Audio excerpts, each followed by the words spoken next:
toutes, la petite vidéo des choses à voir dans sa cuisine.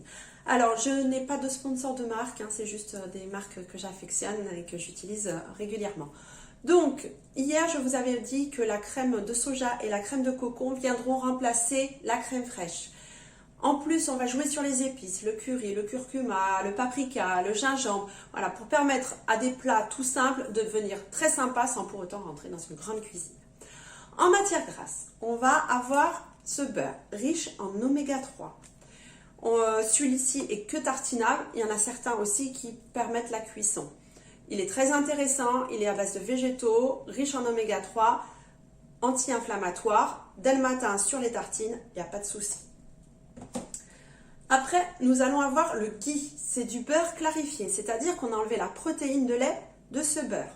On va pouvoir l'utiliser en cuisson, aussi en tartine. Ça a un goût particulier, donc voyez si ça vous plaît ou pas.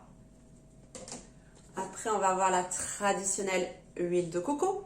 Alors celle-ci est désodorisée. J'ai fait l'erreur il y a quelques temps de ça de la prendre, n'ayant pas vu qu'elle était désodorisée, sauf que finalement, ça plaît plus à ma famille, donc je reste sur celle-ci.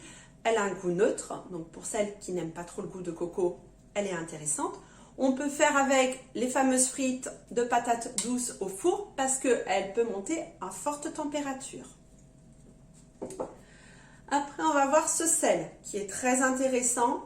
Il est à base de plantes et de légumes. Du coup, on n'aura pas les effets délétères du sel. Le tofu au pesto. Le tofu, vous allez me dire, c'est pas bon. Eh bien, celui-ci, il est super sympa. Vous pouvez le mettre dans vos salades, par exemple à la place de la feta. Vous pouvez le mettre sur vos tartes. Il a un goût super sympa. Il existe aussi à l'ail des ours. Et il y a un autre goût, vous voyez, disponible en magasin bio.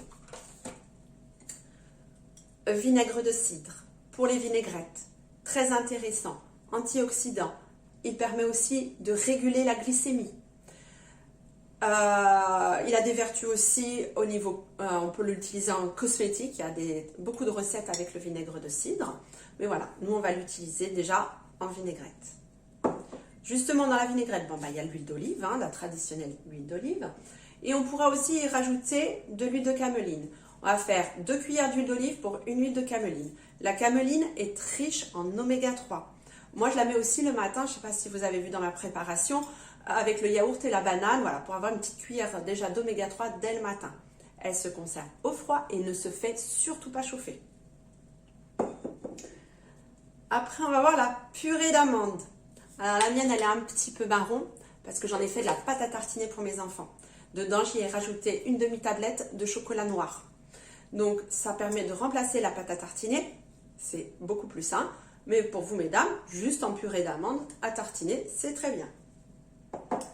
Pour le pain, les pâtes à tarte, les gâteaux, les crêpes, la farine de petit épeautre, semi-complète ou complète.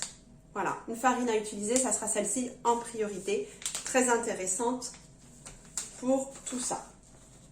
Et en sucre. Sucre de coco, indice glycémique bas. Il va être très intéressant dans les gâteaux. Par contre, il a une petite couleur et un petit goût qui des fois passe pas au niveau gustatif chez les enfants.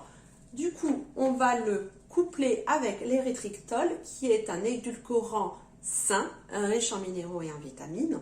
On va faire moitié, des 2 sucres et là, ça passera crème au niveau des enfants. Voilà, si vous voulez plus d'informations, n'hésitez pas à me contacter. Et puis sinon, je vous dis à bientôt sur les réseaux. Au revoir!